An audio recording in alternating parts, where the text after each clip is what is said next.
All right, guys, here's Friday's program. We are doing the circuit training again. So we're going to move from station to station to station to station. We're doing 30 seconds of work for week 1 with a 30-second break. And then week 1 and 2, we're doing 30-30s. And then weeks 3 and 4, we're doing the same thing, 4 rounds. We're doing 35 seconds of work with a 25-second rest, showing that little bit of progression model inside of our training here. Again, this is circuit style. All right, so the first station is going to be over by the rack. We're going to have some bars set up out here. We're having inverted rows. So what we're going to do for this, we're going to be underneath the bar here. Our palms are going to be away from us, and then right about at our shoulder width. So right about on the edge of the grip here, maybe a little bit in, right about shoulder width. Then a couple variations that we have. So the hardest version is keeping your legs long, just going up and down. So when they pull up, we want it to be right about the middle of the chest. We don't want it to be going on their face. So just going up and down with your legs straight. With this one, just making sure we're keeping our body in line, so we don't want to be bending our hips like that. Keep it in line the whole way up, the whole way down. So make it a little bit easier. Bend their knees. Same thing though, going up and down, trying to keep the body in line as much as I can. Just get all the way up there. Then the modification that we have for this is just TRX row. So we want to try to get people to try this one. If they have trouble with it, get them on a TRX row. We're going to have the TRXs set up inside the rack here, just so we have enough space for everything. And what we're going to do for this one, just regular TRX row.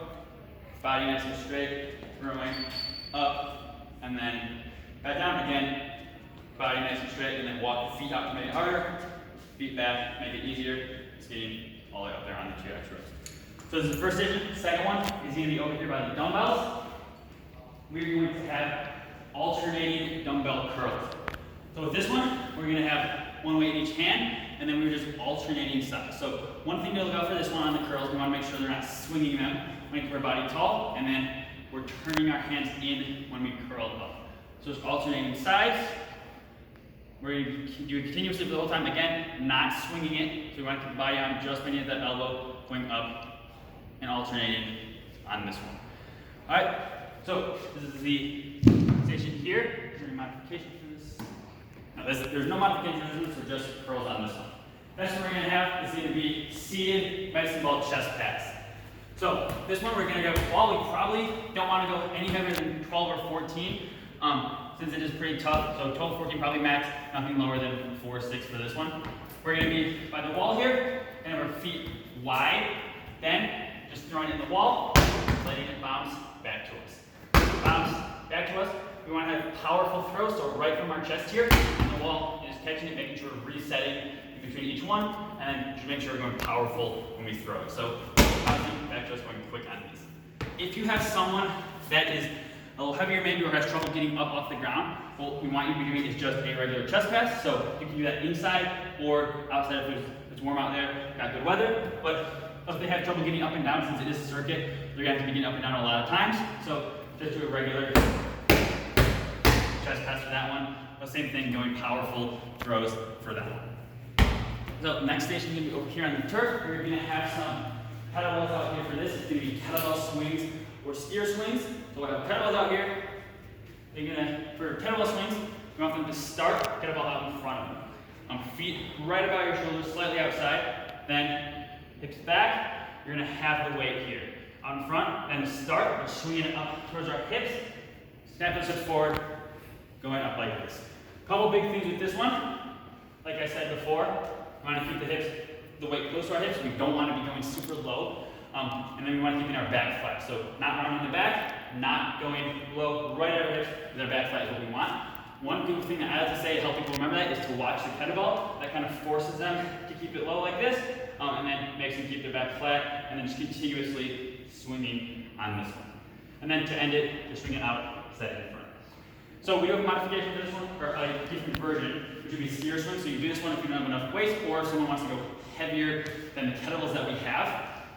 And so your feet are going to be a little bit more narrow for this one, not quite as wide, but it's a very similar movement. So waist by your side, then drop the hips back, snap them forward, up in front. Back, same thing, keeping that back flat, and then going right about by your side of the waist.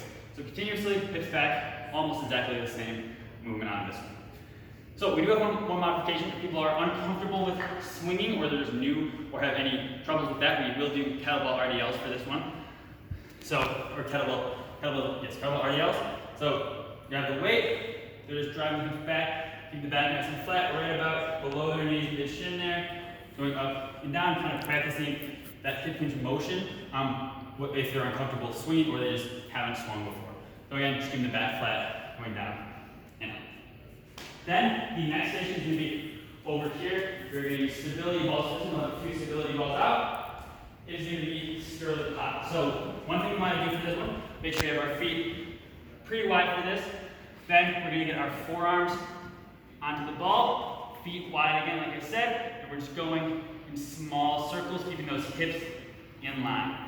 So what we don't want is people up like this with their hips high. We want to keep it right in line here, and we don't want people making big circles. Most people probably won't be able to make big circles. We're just going to be going in small circles. So again, forearms on here, just little circles, trying to keep stable on this one.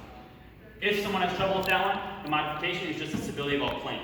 So on the stability ball, just holding it in this position for the timer, a little bit easier, no motion, so makes it a little bit easier for most people.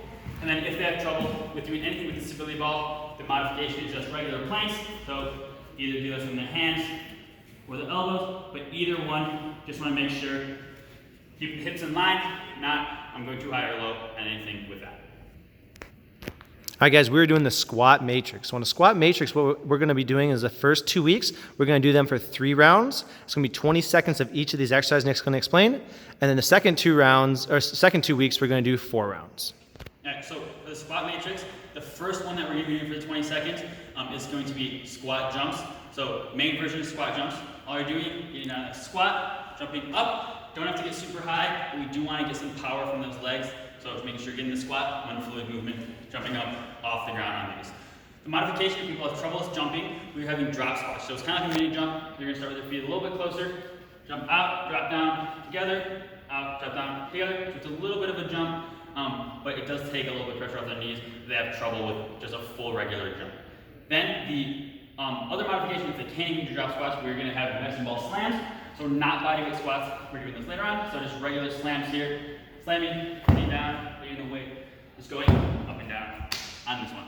When they do pick up the weight, we want to make sure they're squatting to pick it up, so we don't want them to be hinging like this. We want to make sure they're squatting down to pick the weight up on that. So that's going to be the first 20 seconds. The next 20 seconds, we are going to have bodyweight squats.